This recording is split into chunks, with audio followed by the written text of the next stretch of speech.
Ruslan. So, where do Cessationist. Cessationists go wrong? It's in this passage right here. All right, you guys ready for it? 1 Corinthians 13. One of the most popular passages. All right, here we go. Here we go. Love is patient and kind. Love does not envy or boast. It is not arrogant or rude. It does not insist on its own way. It is not irritable or resentful. It does not rejoice at wrongdoing, but rejoices with the truth.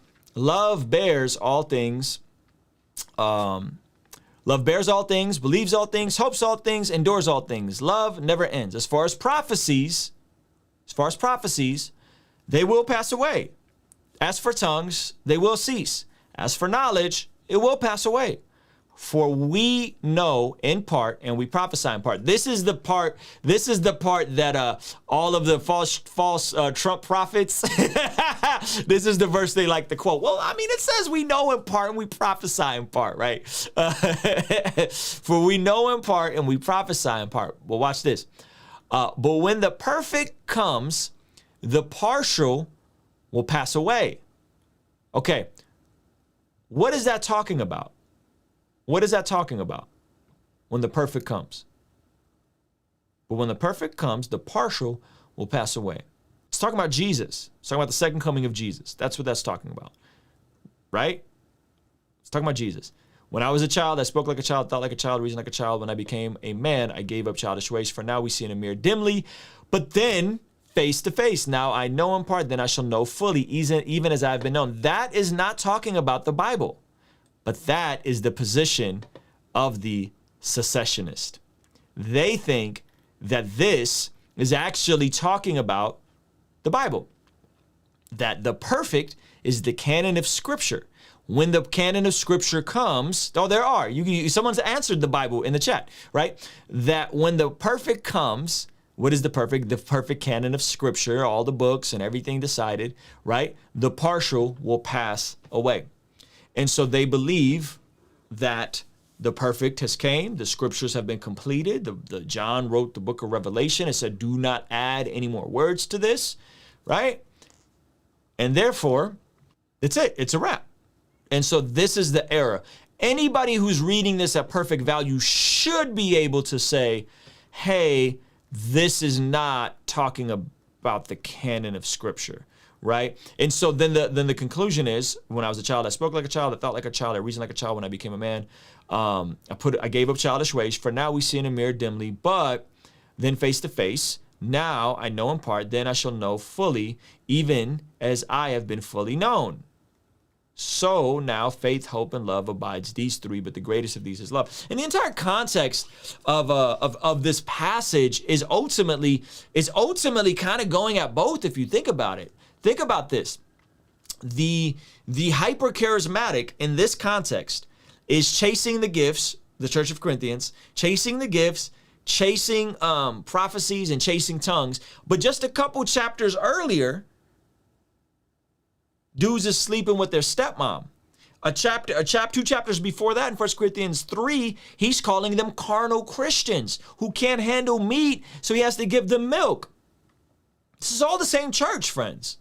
So you got a church that's wilding out, right? Paul is calling them carnal. Paul is telling them they can't handle meat.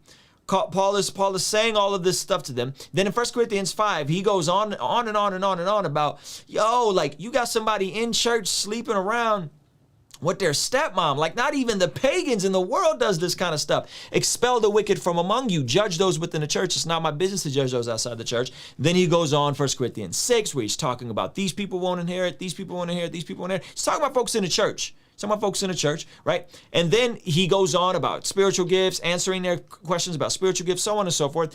And then he gets to this passage, which he's talking about, like, listen, you guys want all these gifts. You guys want all this stuff. And that's fine. But the ultimate gift is what? The ultimate gift is love. The ultimate gift is love. So you have folks who are living immoral lifestyles, wanting more spiritual gifts and more revelation, right?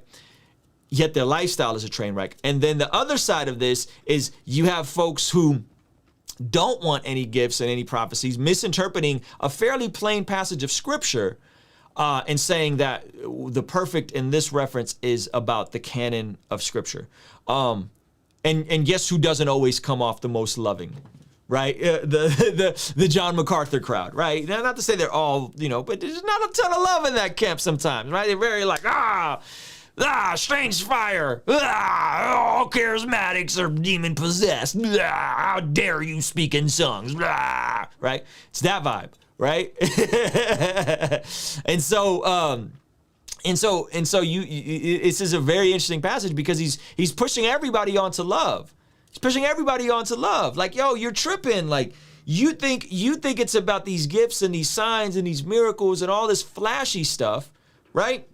But it's actually about love. And you guys over here are completely butchering this passage. That's not what this passage is saying. Hey, guess what? You need to do better at love. You need to love people better. That is the ultimate gift, right? All these things will pass away. And what does he say?